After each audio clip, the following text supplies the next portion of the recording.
G'day friends and fans, welcome to Dave Talk Stuff.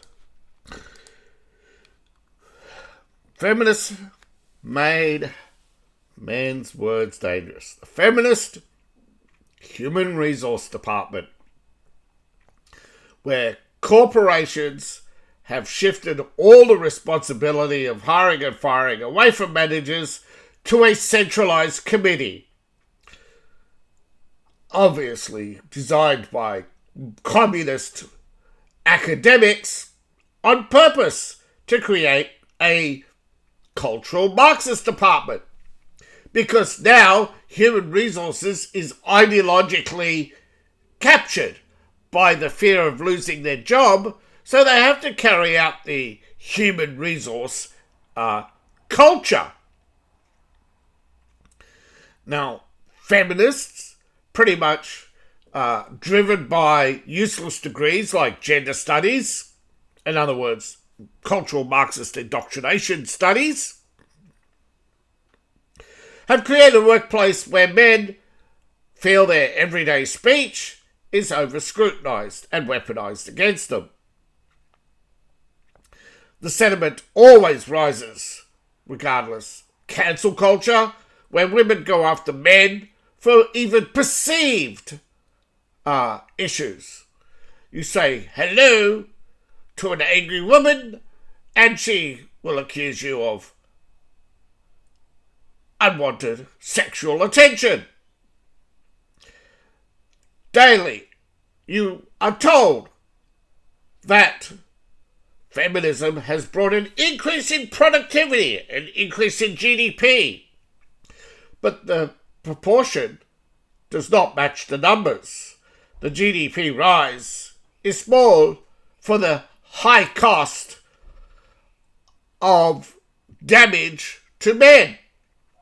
But the government does not care because because they are part of the problem. They chase votes. Feminists vote. Feminists love to be angry. So feminists keep each other angry. 2 minutes of rage is designed to keep you from using your prefrontal cortex and having time to think and analyse the situation around you. You look at blue cities. You look at the amount of homelessness in American cities and around the world. China has millions of homeless men. Despite all the problems there are going on right now, you look up on AI and they'll tell you that feminists has been a net positive to society. The increase in homelessness, the increase in joblessness of men, the number of women now complaining they can't find a high-value husband. Well, you took their jobs. The cities with streets cracking. Where's all this money going to? To women's groups, to women's studies, to cover up and hire consultants to come back in and fix all the problems of feminism. Corporations. If corporations are doing so well, why are they collapsing? Why are movies not making enough money? Why are more companies shifting their employment overseas to get away from the stupid laws that force them to hire these awful people who lower productivity? So if you increase the number of women in the by increasing the number of women in the workplace, GDP has only risen, 3%? Wow. So the debt has risen how much? And look at all the personal debt, look at all the credit card debt. Now, critics of human resource departments in general, particularly ones that are pro-feminist, have pointed out that anything a man does can be perceived as harassment. And this is cancel culture. Okay, you look at, you're not allowed to have, like, if a man has sexual behaviour, he's accused of sexual harassment. But women have created this culture, these laws called protected classes, where a woman cannot be considered sexist because she's a victim. A black person cannot be considered racist because he's classed as a victim.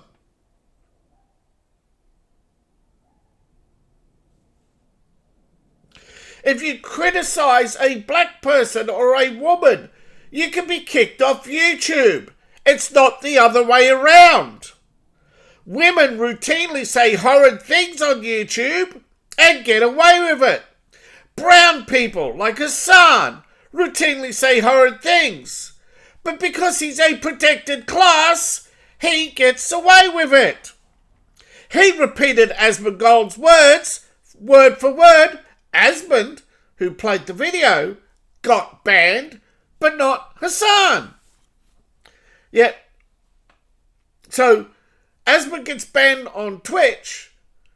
Hassan repeats Asmund's words. Yeah, and then Asmund almost gets banned by a rage baiter who plays the words back. Fortunately, he had the good sense not to play it back on Twitch and only report on it on YouTube without muting the words, of course.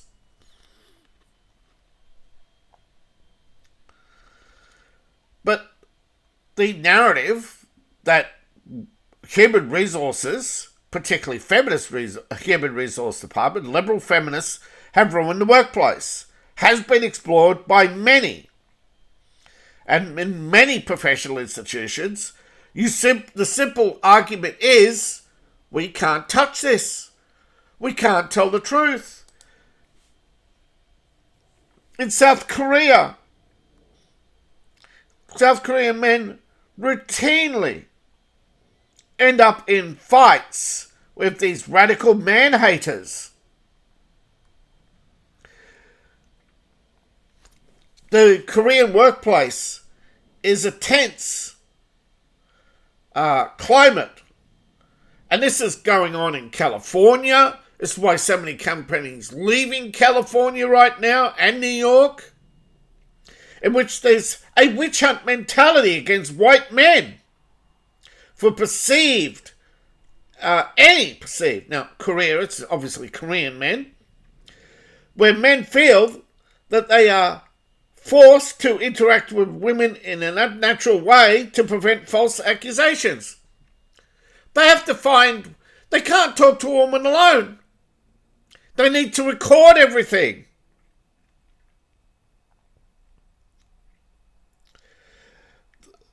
Feminism, they waste hours in the workplace, in meetings, outlining all these initiatives and programs and demanding the men spend time mentoring women, only to be then accused of sexual harassment. And again, you have groups like Code Pink and many others, but it's predominantly Code Pink, who then come in and re-educate the woman behind White Fragility. She created this culture within her followers to harass their bosses so that men would be sent to these feminist courses. Public discourse on feminism is considered you're either defensive or a sexist or just hostile or a toxic male. The academia seems obsessed with proving that feminism has increased productivity and improved the workplace for men too. But it hasn't. It's created a tense climate, right? We've seen, right? the downturn in growth throughout the Western world. If feminism is so good, why do we struggle to achieve, right? Why do we struggle? Why do we have more homelessness, not less?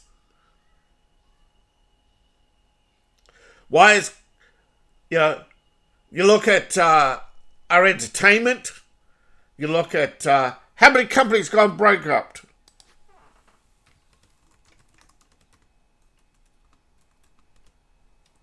Corporations.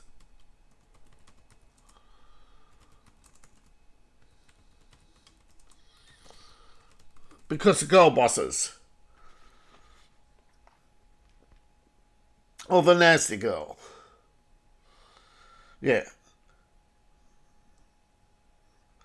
Well, nasty girl is the flagship example. 2016 to 2020 have seen an increase in corporate bankruptcies due to financial mismanagement, where high-profile women have, Nasty Girl was Sophia Amoso, executive chairwoman, yeah.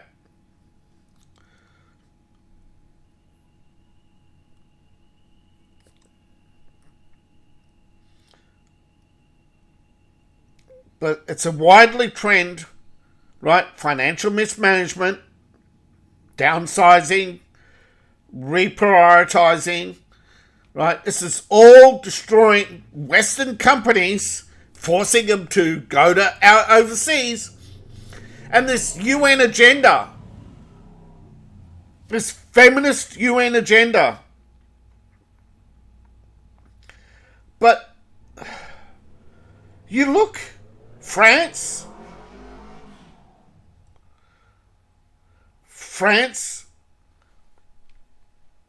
the struggling ideologically to reconcile that feminism has destroyed French companies. See, women were only the L'Oreal, right? She may have exaggerated, and the company was predominantly ran by men. But as the ego and ideology took over, well, and it's not the only one.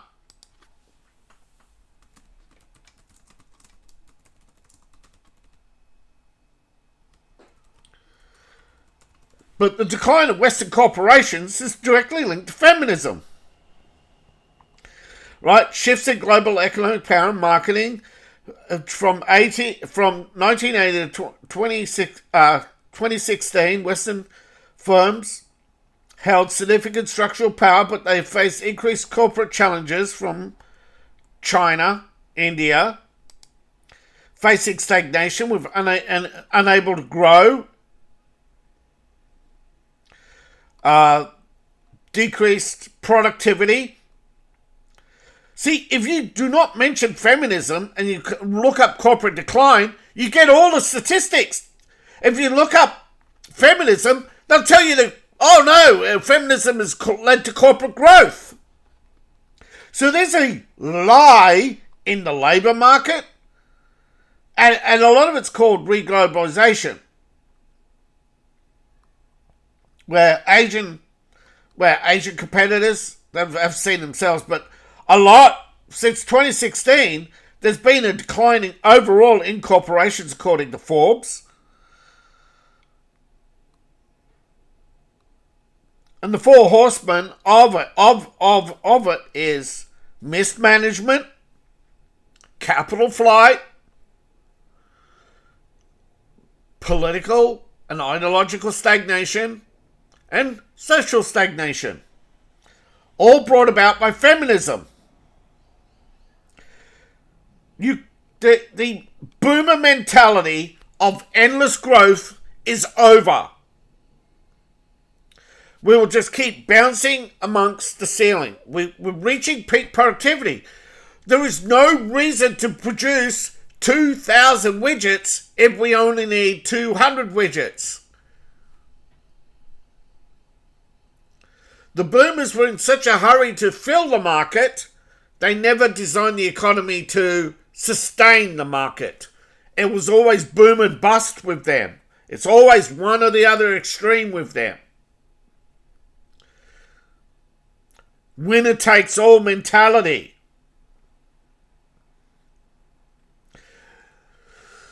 Now, we had a reprieve in the 90s when franchising, the idea that a corporation would be limited to a state.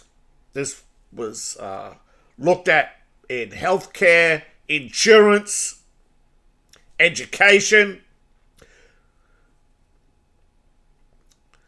But we never had any strategic planning until Trump, I think, on sustaining and keeping manufacturing in the West.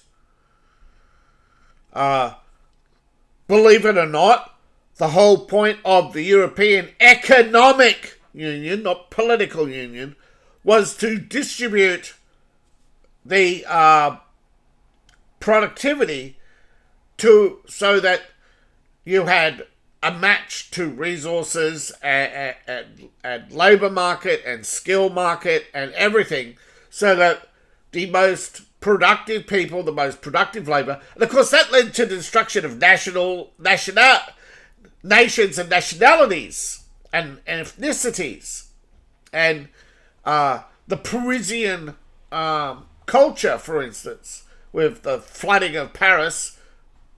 Diversity. All these ruined workplace narratives are debunked, allegedly, by academia, until you look at Forbes and corporate growth numbers and the decline, and you can see, right, Cracker Barrel, right, you go, well, Disney's collapse. Bob Iger wasn't a woman. Yeah, but it's still feminist policies. Okay? He was there by BlackRock he was put in by BlackRock to institute DEI policies. He was chosen because he was of a certain Middle Eastern Jewish ethnicity, allegedly. Because Larry Fink allegedly too, I mean, they're all. Everyone seems to want to represent. Academia seems to be wanting to gaslight, to buy time, to prop up feminism. Now, if everything's so bad for women, then why do they cling to feminism so much? And it comes, and again, it's the promise of this, it's this fear of missing out, the promise of this exciting life, the promise of corporate fame and wealth. And of course, they could use sexual predatory behavior against each other without legal consequence. They could lie, they could be mean in the workplace and get away with it, because human resources is all geared towards suppressing the men.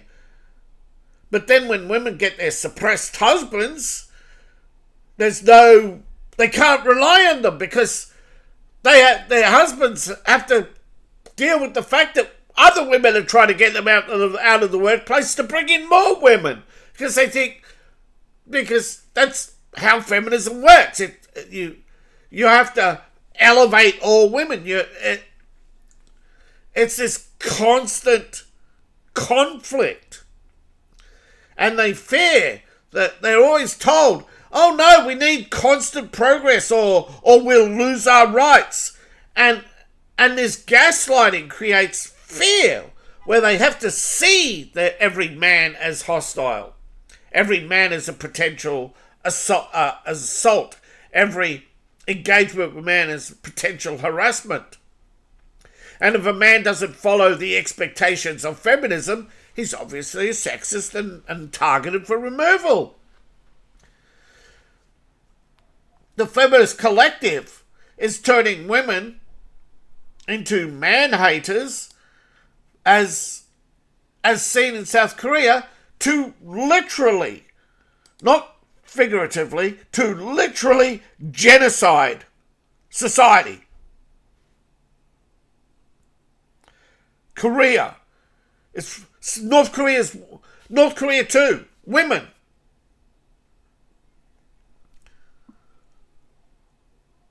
Because communism is built on feminism.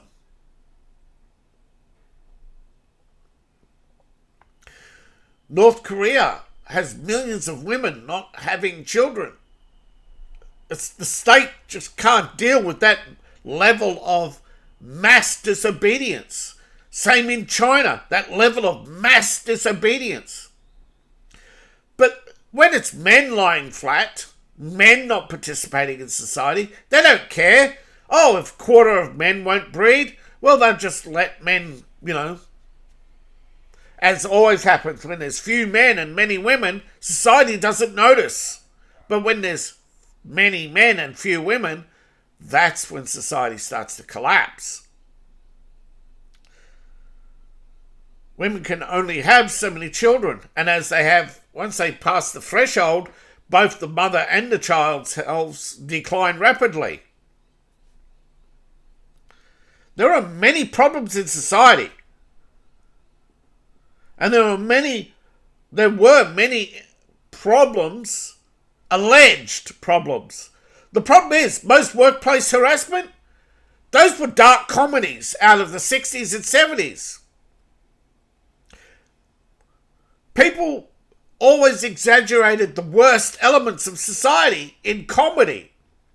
But young people grew up with this paranoia, this cultural Marxism where you have to get rid of the four olds. Old religion, old language, old customs like manners, being on time,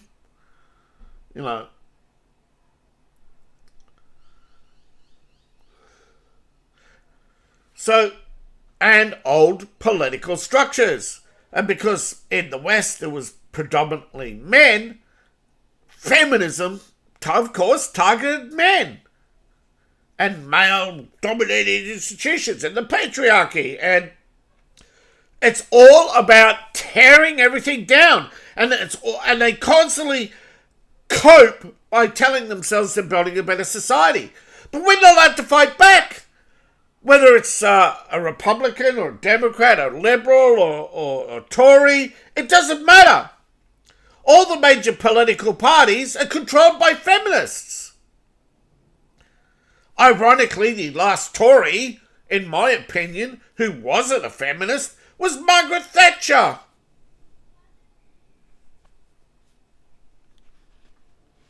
And she saw feminism as Marxism, long before anyone else. But the role of HR departments was supposed to be human mediators to ensure the best person got the job and to solve workplace issues. Instead, they become rigid ideological enforcers of radical feminism. Because there's no pushback. You can't sue them.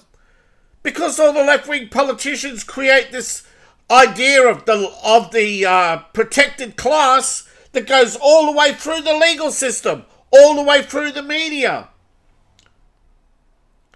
We're not allowed to organise a right wing on social media. We get broken up, we get banned. We can't do it on YouTube. We get too successful, we get banned.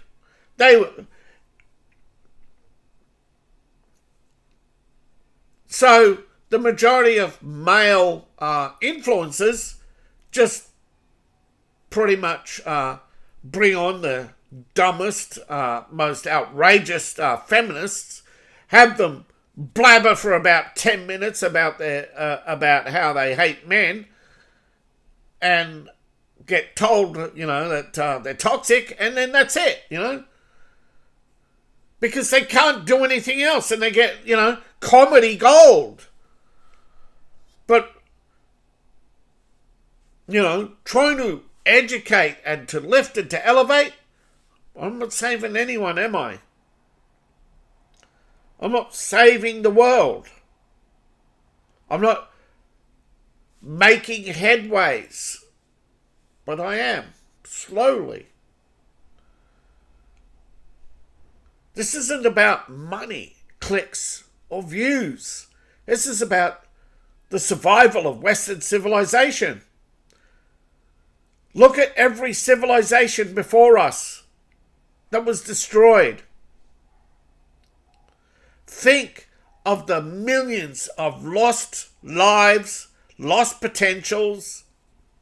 We had the steam engine thousands of years ago.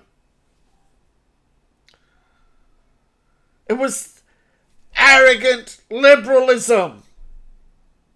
It's always liberalism. Liberalism in any form, every form. It's imperialism. Liberalism stagnates. It's not progressive, it's the opposite. It's not diversity to flood every city with every nation. You end cultural diversity. Europe was diverse. You had Dutch, you had English, you had Luxembourg, you had Belgium, you had the Netherlands, you had various German states. Then you flooded it with the third world, and now it's just third world Paris, third world Berlin, third world London. Unique cultures, unique languages, all destroyed in the name of diversity, but it's not diversity. It's a name of destruction. Stop calling it diversity. It is destruction. Stop calling them human resource managements. They're cultural Marxism. And feminists, they are Marxists. Marxists have killed more people than the Nazis. It's time they got the same treatment.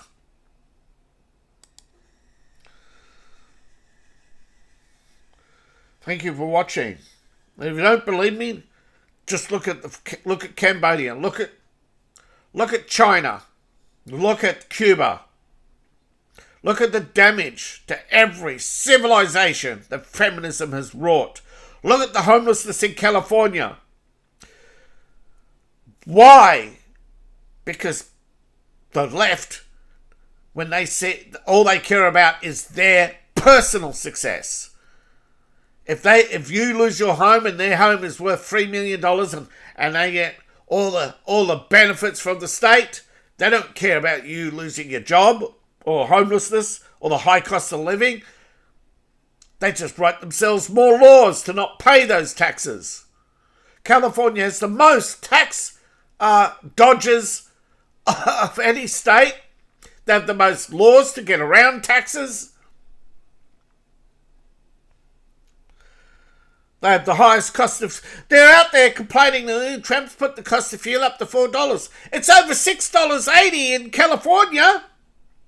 And they have their own fuel, so they're not tied, and they're not tied to the Brent price. The only fuel in America tied to the Brent price, I think, is coming out of California, which tops up the rest of the country. Louisiana. But they do spread it over a wide area. So, yeah. Most of your problems, right, we can get... Once we start dealing with the macro problem of feminism, things will get better. Then we can deal with the micro greed. We don't need communism. We need an end to communism. Thank you for watching. Please like, share, and subscribe. Please support the channel. You can support me on Ko-Fi, Patreon. Buy my books, buy my merch. I appreciate each and every one of you. See you in the next video, and bye for now.